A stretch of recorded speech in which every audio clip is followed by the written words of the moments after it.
Hello everyone, welcome to my Blind Mama's Messy Kitchen. This video is part of the Happy Holidays Dishes collaboration, and I want to thank everyone who included me in this collaboration. Thank you, Helga with Helga's Pennsylvania Cooking and Homestead, for inviting me. What I'm going to make today is a cookie that has been in my family for, I'm going to say, probably 25 years. My sister-in-law, who passed away in 2001, used to make this when she was just our neighbor across the street before she married my brother. That's a whole nother story. She used to bring a plate of these to us along with some other goodies, and I started making them before she passed away because I moved to a different town, so I would make them. And then when she passed away, I just felt I had to continue to make these cookies every year, and that's what I'm doing. So this is in honor of her and everyone who loves Pecan Sandies. Pecan, whatever. They're very similar to a, I'm told they're similar to a wedding cookie or a tea cake cookie, but the magazine that she took it from many moons ago called it Pecan Sandies. And they're so easy and they taste fancy. That's what I like the most. So we're gonna start with 2 sticks of butter. And I'm using unsalted butter. That's what I like to use when I bake. That way you can control the salt, or if you use salted butter, just omit the salt. That might be in the recipe. Make sure I get it all off of here because I did let it sit out for a little bit longer than I meant to. I'm going to set this aside. Be right back. Get it out of my way. I don't have my little girl here with me today. They are at school still, so I thought I would surprise them and have cookies ready for them when they get home. I used to like it when my mom did that for me. So 2 sticks of butter, and now we're going to add 2 teaspoons of vanilla. Oh, great.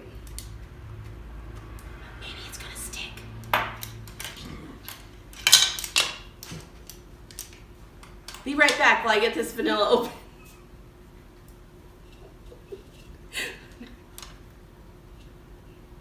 Thank you. Sometimes you just need a little elbow grease. It's a Madagascar pure vanilla, and when I poured it into this jar, it tends to, if I don't wipe it off before I put the lid back on, it just glues down. So, all right, here we go. Find my teaspoon. And I'm going to dip it in. I'm going to hold this over my bowl, dip it in, plop it out. Dip it in. It'd probably be easier if I take the rest of these spoons off, but then children tend to lose them. So, and for those of you who don't know me, I am totally blind. That's why my measuring spoon is bent. We buy the metal ones so I can bend them, and then I just dip it into what I'm using. I'm going to rinse this off super fast.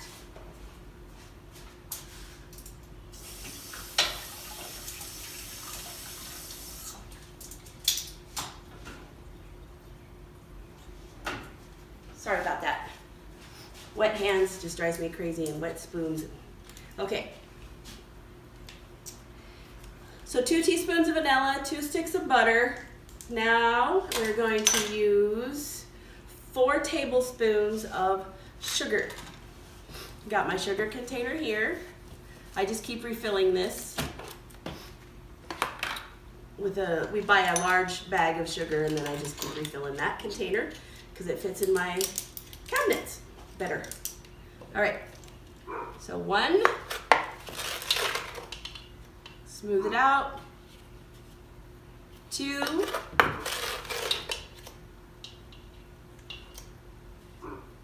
3, I have to count out loud, otherwise I get screwed up, 4 tablespoons of sugar, like the count. Okay. Oops. All right. Move this out of the way. You have limited counter space. You just got to juggle, right? Okay, so I got my sugar, my vanilla, my butter. So all I need now is my pecans. So I have 2 cups of chopped pecans. We already chopped them. I'm gonna pour them in. And now I need 2 cups of flour. There's no salt in these, no baking powder, nothing like that. They're not gonna rise, they're not gonna spread, nothing. So you can fit them all on one cookie sheet, depending on how many you're making, of course, how many batches. I've quadrupled this before. So, 1,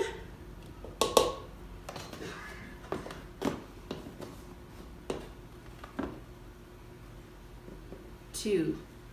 I'm gonna put a little bit more in here because it didn't feel like it was quite filled up all the way.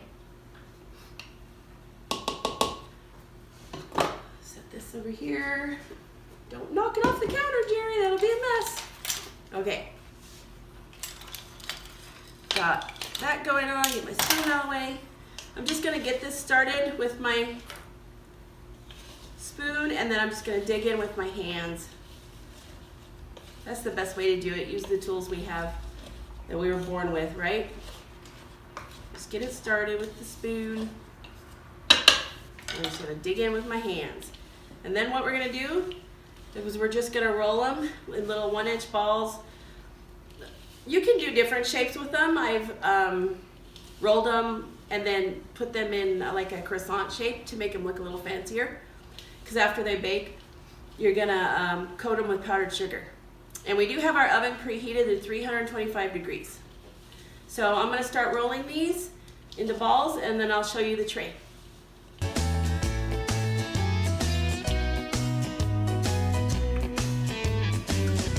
Okay, I've almost got them all rolled. As you can see, they're almost this whole, well, all of it is gonna fit on one sheet. You just leave a little space in between them. Like I said, they're not gonna spread or anything. Maybe 2 more out of this batch. And because there's so much butter, well, the 2 sticks, they just hold together real nice. They're so easy, you guys. Whoop, a little bit more space in between them. And they might not all be the exact same weight. I'm not into weighing out my doughs and stuff like that. I just go by feel, and whatever it is, you're gonna eat it, right? Okay, I know if they're a lot bigger, it affects the baking time on them, but I'm not gonna be crazy with it. So, all right, that's everything. Bowl is empty. So I'm gonna stick these in the oven, like I said, 325 degrees. A good 30 minutes will get them good and done. From what I've been told in the past, it's hard to tell when they are done. I don't know, maybe they don't turn that nice golden brown like some cookies do that contain egg and stuff, but a good 30 minutes and they'll definitely be done. So when that happens, we are going to have a bowl of powdered sugar, and we're gonna drop them into the powdered sugar and shake them up. So we'll show you that process. We'll be back.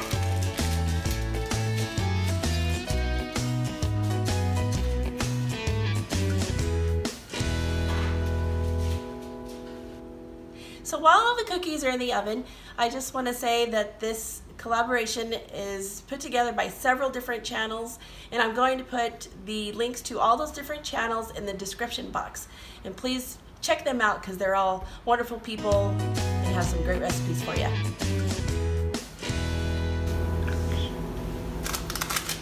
Okay, they came out of the oven a couple minutes ago. I had to let them sit here because I am going to handle them while they're warm.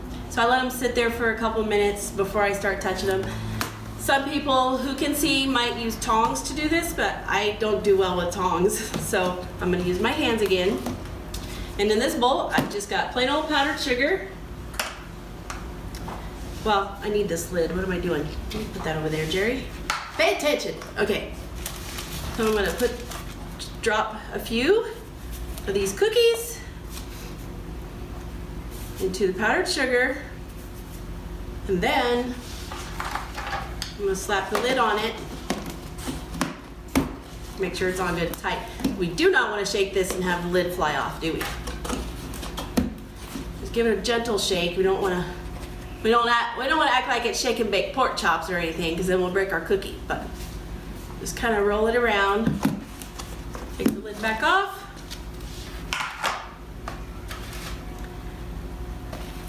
Just use my hands. I mean, there's no way around getting messy here. And then we're gonna just put it on this tray. And what's gonna happen is, since they're still nice and warm, the sugar is gonna start to melt down inside of the cookie. And then they'll start looking like they got bare spots on them. And so then I'll just take and sprinkle some more powdered sugar over them so they look like little snowballs, I guess. And do another batch for you. 1, 2, 3, 4, 5. We put about 5 in there at a time. You don't want to overcrowd them because you don't want them to break. And then I'm going to give them a little toss around. I got to tell you a story. When I was making these where I lived up north, I was making a lot of them, and I decided I would make it easy, and I would get a big gallon-sized Ziploc bag, and I would fill it up with powdered sugar, and I would just drop these hot cookies into the bag, seal it up, shake it up, bada bing, bada boom, right? Well, the cookies were so hot that it melted the plastic in the bag, and so I had to throw a few cookies away because they had plastic stuck to them. So yeah, it was all bad. So don't do that, okay? Maybe I bought a cheap brand or something of bags, but this is better. Just get you a little plastic container, shake them up. There we go. And it sounds like my kids are home. Are my kids home? Something smells good. Really? Do you smell what the mama is cooking? Yes. When they cool off a little bit, I'll let you taste them. So there you go. We're gonna finish powdering these. Making fire. Get them on the tray, and then we'll see what the kids think of them, all right? So we'll be back. That smells good. Cookies. Ooh. So we'll be right back. Oh, hi. Welcome back to my mama's messy kitchen, and we're done with the powdering the cookies. Isn't that what you stopped at? Okay, so the kids are home, and they're dying to taste one of these cookies. So go for it, guys. Are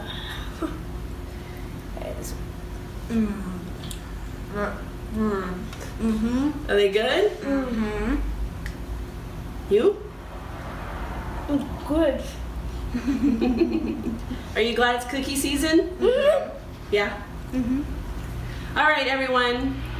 I hope you enjoyed this video for the Happy Holiday Dish collaboration. And if you make these and you like coffee, definitely have one with your coffee or your hot tea. You'll enjoy it. Thanks for watching. Happy holidays. Mm-hmm.